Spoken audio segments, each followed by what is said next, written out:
찬송가 212장입니다. 찬송가 212장. 겸손히 주를 섬길 때 괴로우니 많은 암 구주여 내게 임주사 잘 감당하게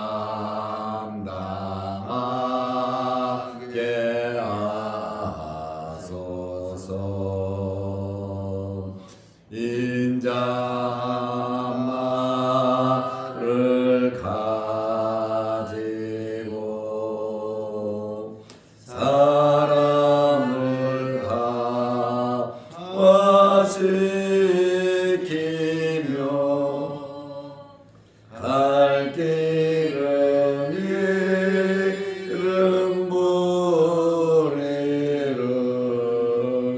잘 인도하게 하소서. 구주의 귀한 인내를 깨달아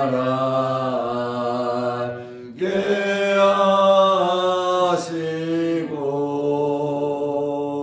굳건한 믿음 주셔서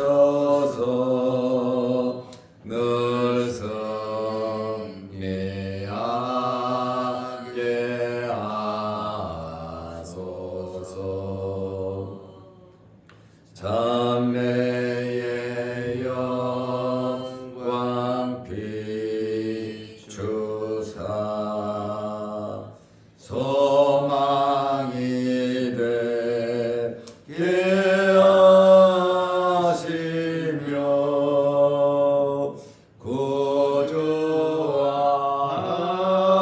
함께 살면서 참 평강 얻게 하소서.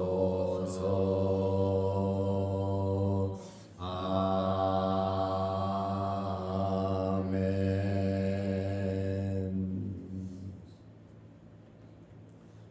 사도신경으로 우리의 신앙을 고백하겠습니다.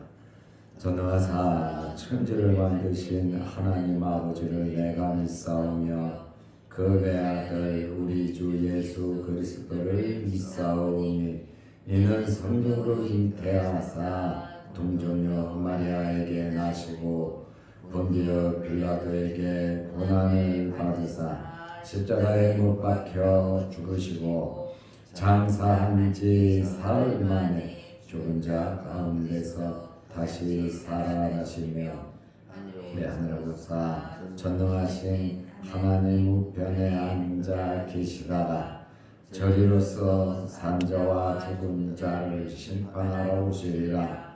성령을 믿사오며 거룩한 공예와 성도가 서로 교통하는 것과 죄를 사하여 주시는 것과 몸이 다시 사는 것과 영원히 사는 것을 믿사옵나이다.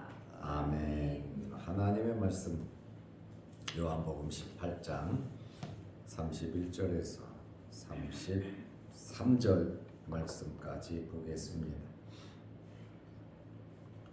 빌라도가 이르되 너희가 그를 데려다가 너희 법대로 재판하라.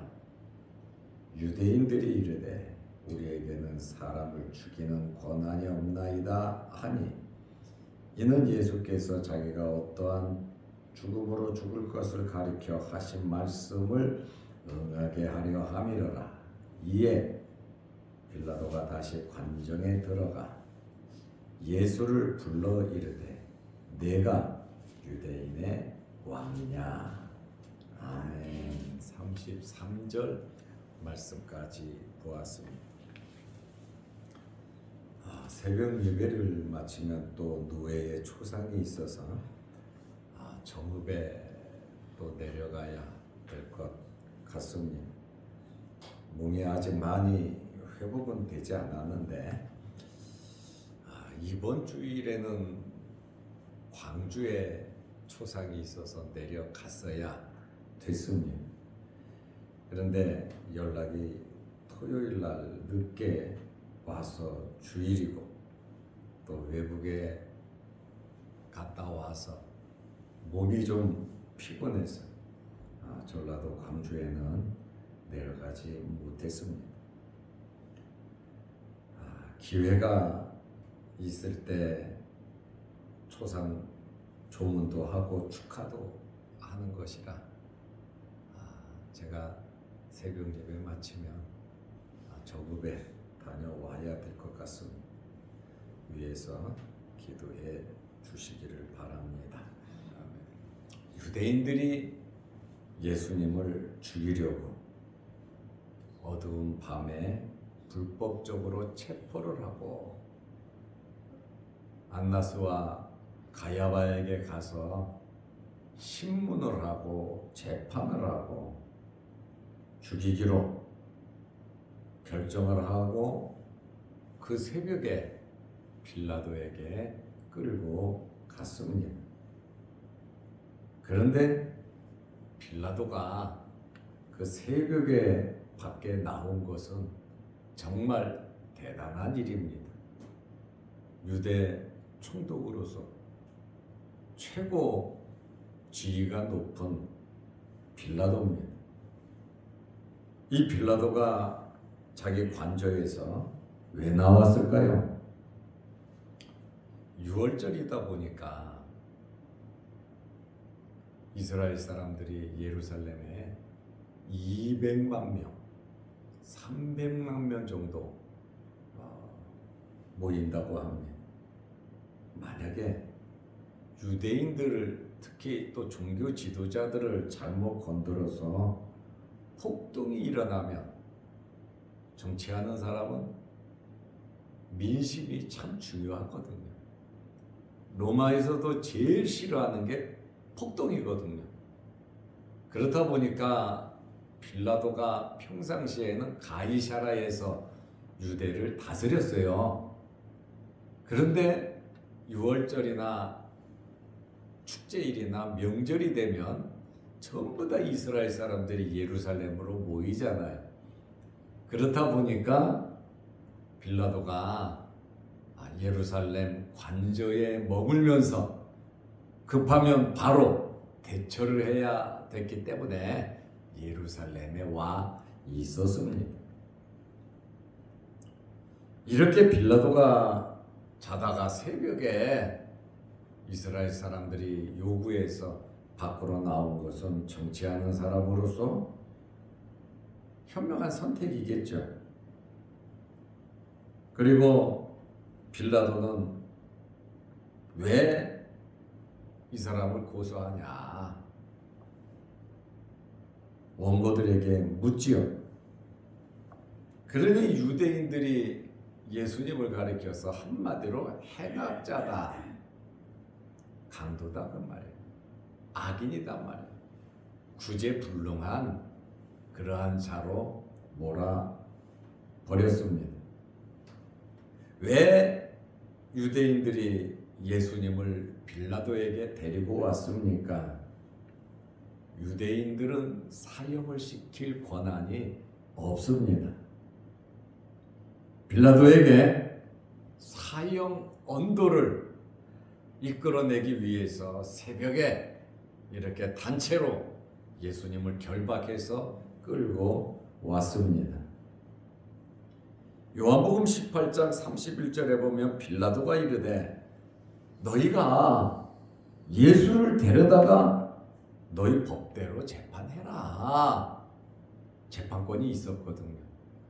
모든 재판은 할 수 있는데 모든 벌은 다 줄 수 있는데 사형만은 유대인들 사내들인 공회에서 할 수가 없었습니다.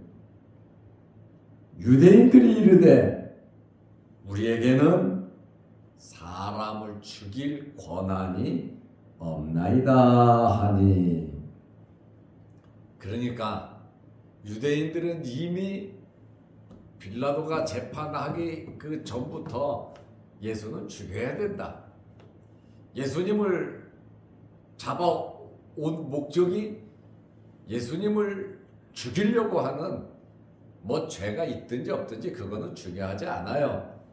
눈에 가시거리니까 가시니까 그냥 정적이니까 제거해버려야 된다. 무조건 수단 방법 가리지 않고 예수님을 제거하려고 한 것입니다. 그런데 빌라도가 뭐라 그럽니까? 데려다가 너희 법대로 재판하라. 이 말 속에는 빌라도가 재판을 거부하는 거거든요. 설마 이들이 사형시켜달라고 하겠는가? 그러니까 이 말 한 거예요. 너희 법대로 재판하라. 사형을 제외하고는 다 할 수 있단 말이에요. 고문도 할 수 있고 감옥에 집어넣을 수도 있고 모든 권리를 뺏을 수도 있고 제명 출교할 수도 있고 죽이는 것만 못하지 벌을 다 줄 수 있단 말이에요. 그러니까 빌라도가 너희 법대로 나한테 굳이 데리고 오지 말고 너희 법대로 재판하라고 말한 것입니다. 로마 법정은 식민지 국민의 종교적인 사안에 대해서는 재판권을 행사하지 않았습니다. 많은 나라를 로마가 정복을 했잖아요. 나라마다 종교가 있고 또 믿는 신들이 있단 말입니다. 각 나라마다. 종교 문제, 민족 문제는 굉장히 민감한 사안이기 때문에 스스로 판결하도록 로마는 이렇게 다 자치권을 인정하면서 맡겼거든요. 빌라도는 너희 법대로 재판을 하라고 거부 의사를 딱 피력을 한 겁니다. 유대인이 제기하는 이 자체 소송이 로마 법정에서 재판할 것이 아니다. 예수에 대해서 총독이 잘 알고 있죠. 정치적으로 보고를 다 받았겠죠. 유대 사람들은 자기들이 판결을 했으니까 우리가 재판을 했으니까 그거를 추인해 달라는 거예요. 어떻게 보면 빌라도 입장에서는 자존심이 상하잖아요. 자기들이 결정하고 도장만 찍으라고 하니까요.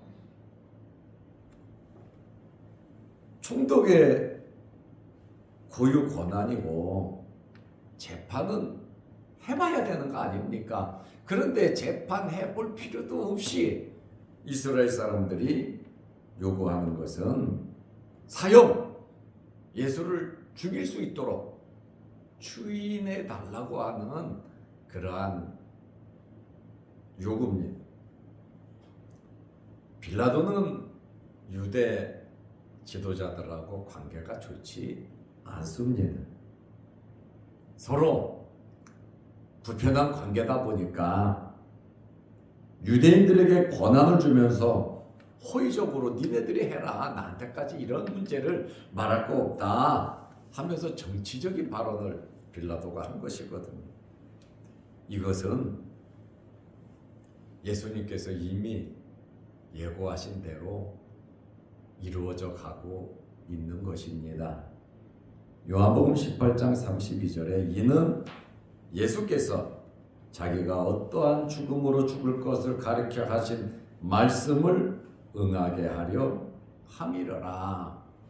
체포되고 가룟유다가 팔고 그리고 빌라도에게까지 끌려온 이러한 것은 예수님께서 말씀하신 대로 또 구약에 예언된 대로 이루어져 가는 것이라고 말씀하고 있습니다. 유대인들은 예수님을 죽이려고 결정을 했고 이제는 로마 법정에서 그것을 관철시키려고 하는 것입니다. 만약 예수님께서 로마 법정에서 사형 집행을 선고받으신다면 바로 십자가에 죽으시는 것을 의미합니다. 우리는 이러한 말씀을 보면서 우연히 이러한 일이 이루어지는 것이 아니라 하나님의 뜻 가운데 이루어지고 있다는 그것을 알아야 합니다. 각자 개인적으로 하는 일이 있고 사회 단체가 하는 일이 있고 국가가 하는 일이 있고 여러 가지 많은 일들이 있지만 모든 일 역사의 흐름을 보면 하나님의 계획대로 하나님의 뜻대로 이루어져 가는 것입니다. 우리는 이 세상의 육신을 입고 살아가면서 우리 눈앞에 나타난 크고 작은 이러한 현상 속에서 실망할 필요가 없습니다. 하나님께 맡기고 기도하면서 하나님의 뜻을 찾는 것이 가장 현명한 방법이다. 그 말씀입니다. 예수님께서는 마태복음에 보면 죽음과 부활에 대해서 3번 말씀하셨습니다. 예수님은 이미 이렇게 흘러가는 것을 다 알고 계셨습니다. 마태복음 20장 19절에 보면 이방인들에게 넘겨주어 예수님 자신을 내가 예루살렘에 올라가면 이방인들에게 나를 넘겨줄 것이고 또 그를 조롱하며 채찍질하며 십자가에 못 박게 할 것이나 제3일에 살아나리라. 예수님께서는 모든 것을 다 아시고 대처하신 겁니다. 십자가 죽음 후에 부활이 있다는 3일 만에 부활할 것을 예수님께서 말씀하셨습니다. 이제 빌라도가 관정에 들어가서 예수님을 신문했습니다. 유대인들은 관정 안에 들어가지 않았어요. 자기들의 종교 규범 때문에 들어가지 않고 예수님은 집어 놓고 밖에서 기다린 거예요. 왜냐하면 유월절을 지켜야 되기 때문에 이방인 집에 들어가면 부정해진단 말이죠. 그렇다 보니까 빌라도 관정에 들어가지도 않고 밖에서 소리치고 밖에서 말을 하고 그렇다 보니까 누가 바쁩니까? 빌라도가 바쁜 거예요. 들어갔다 나갔다 예수 만나서 재판하고 나와서 그들에게 물어보고 왔다 갔다 참 채통 없이 빌라도가 어쩔 수 없이 이렇게 재판하는 그러한 모습을 보게 됩니다. 참 천국을 버리고 있는 거죠. 이제 빌라도가 예수님에게 질문을 합니다. 신문하는 거죠. 요한복음 18장 33절에 이에 빌라도가 다시 관정에 들어가 유대인들이랑 이야기하고 또 나오고 들어가고 나가고 하는 거예요. 예수를 불러 이르되 내가 유대인의 왕이냐? 갑작스럽게 질문을 합니다. 누가복음 23장 2절에 보면 유대인들은 3가지 죄목으로 예수님을 고발했습니다. 첫째는 유대인을 미혹한다는 겁니다. 둘째는 로마 황제 가이사에게 세금 바치는 것을 금했다는 겁니다. 세 번째로 자기를 가리켜 유대인의 왕이라고 하는 것입니다. 이 3가지 죄목으로 예수님을 고소했습니다. 세 번째 내용이 정치적인 문제였습니다. 물론 세금 바치는 것도 정치적인 문제가 되겠죠. 첫 번째 제목은 유대인 자체적인 문제이고 두 번째 제목은 예수가 그러는 것이 아니라 유대인들이 그러거든요. 유대인들이 세금 내는 거에 대해서 굉장히 불만을 가지고 반항하고 세금 내지 말라고 선동하고 있었거든요. 그렇다 보니까 예수가 세금 내지 말라 이렇게 말하지 않은 것 또한 정치적인 사안이다 보니까 어느 정도 빌라도는 알고 있었어요. 다 자료가 있지 않겠습니까? 자기들이 세금 내지 말자고 하는 자들이 그것을 예수님에게로 뒤집어 씌우니까 빌라도 입장에서는 어이가 없지요. 그렇다 보니까 세 번째, 유대인의 왕이냐, 네가 유대인의 왕이냐, 이것을 물어본 겁니다. 헤롯이 나라를 다스리고 헤롯의 아들들이 나라를 다스리고 있잖아요. 예수님께서 유대인의 왕이라 이렇게 말한 것은 로마를 물리치고 유대인의 왕이 된다는 정치적인 메시아가 아니잖아요. 예수님께서 만왕의 왕이고 영적인 왕이심을 말씀하신 것에 대해서 빌라도는 알지 못하지요. 그 의미를 빌라도가 어떻게 알겠습니까? 그렇다고 예수가 사람을 모아 밀란을 일으키고 반란을 일으키고 또 종교 지도자들하고 다투고 싸워서 권자를 빼앗은 그러한 내란을 일으킨 것도 아니잖아요. 예수님은 아무런 그러한 폭도들처럼 행하지 않았습니다. 하나님의 아들이고 하늘에서 왔고 유대인의 왕이고 다윗의 후손이고 이러한 말씀을 했지 이렇게 유대인들이 고소하는 것과 같은 말은 안 하셨는데 빌라도는 민감하잖아요. 유대인의 왕이라고 하니까 무슨 외부 세력이 있는지 무슨 나가면 무슨 계획이 있는지 진짜 왕이냐 이렇게 물은 겁니다. 다시 말하면 정치적으로 무력으로 로마를 물리쳐 해방시킬 왕이냐 아님을 알면서도 예수님 신문은 해야 되니까 판결은 해야 되니까 빌라도가 예수님에게 물은 겁니다. 오늘 우리는 이 짧은 말씀을 보면서 유대인들의 계략이 있잖아요. 유대인들이 자기들의 목적을 이루려고 하는 아주 불순한 잘못된 그러한 생각이 있지요. 행동으로 옮겼죠. 그리고 빌라도의 재판이 있습니다. 여기까지 왔습니다. 그런데 여러분 그 배후에는 하나님의 뜻, 하나님의 역사가 있다는 사실입니다.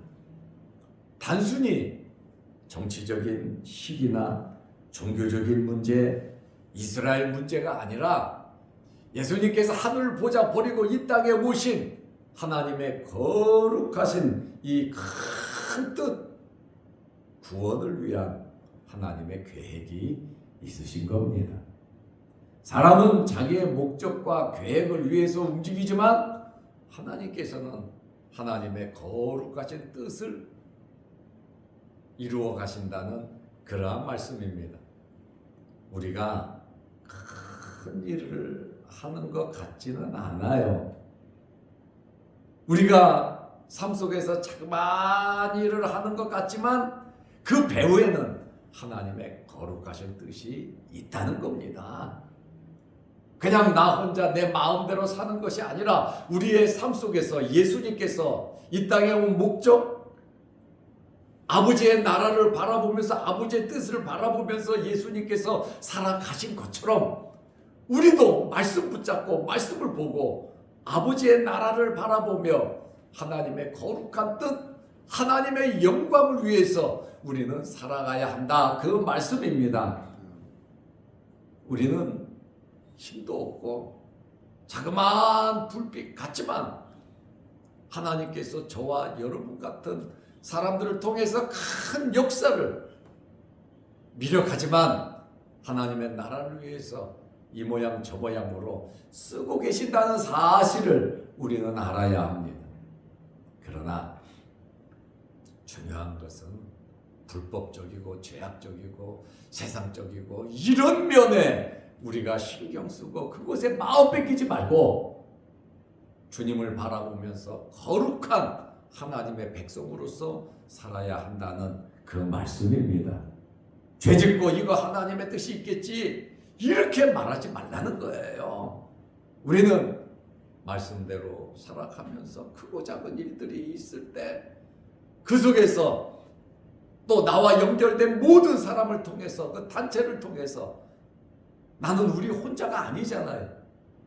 나만 아니죠. 우리 가족이 있고 교회가 있고 사회가 있고 친척이 있고 또 여러 많은 접촉점이 있단 말입니다. 그 속에 나를 통한 하나님의 거룩하신 뜻이 있다는 거예요. 그러니까 내가 하나님 앞에 쓰임받는 하나님과 함께 일하는 하나님의 백성인 자부심이 있으시기를 바랍니다. 나 혼자 그냥 살다가 그냥 세상 끝나는 이렇게 나는 힘이 없어. 맞습니다. 그렇지만 부족한 저희들을 통해서 하나님이 역사하신다. 그리고 이렇게 악한 이스라엘 사람들을 통해서 또 빌라도를 통해서 하나님의 거룩한 역사가 이루어져 가지 않습니까? 그러므로 우리들도 하나님 말씀 붙잡고 말씀 바라보며 저 천국 바라보면서 하나님의 자녀로서 살아가시기를 주의 이름으로 축원합니다. 기도하겠습니다. 하나님 아버지, 하나님의 뜻이 이루어지는 것을 우리는 믿습니다. 우리를 통해서 또 악인들도 하나님께서 적당하게 악인도 쓰신다고 말씀하셨습니다. 왜냐하면 우주 만물을 창조하신 주인 바로 하나님 아버지이시기 때문에 하나님께서 악한 자들도 그대로 두지 않으신다는 사실을 알고 우리는 살아가게 하옵소서.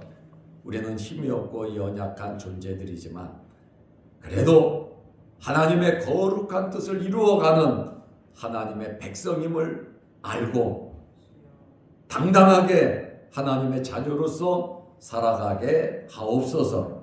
우리를 구원하기 위해서 예수님은 하늘 보좌 버리고 이 땅에 오셔서 죽기까지 우리를 사랑하신 것을 우리가 압니다. 우리를 구원하기 위해서 그렇게 십자가에 돌아가신 주님께서 우리를 위하지 않으신다면 누가 우리를 위하겠습니까?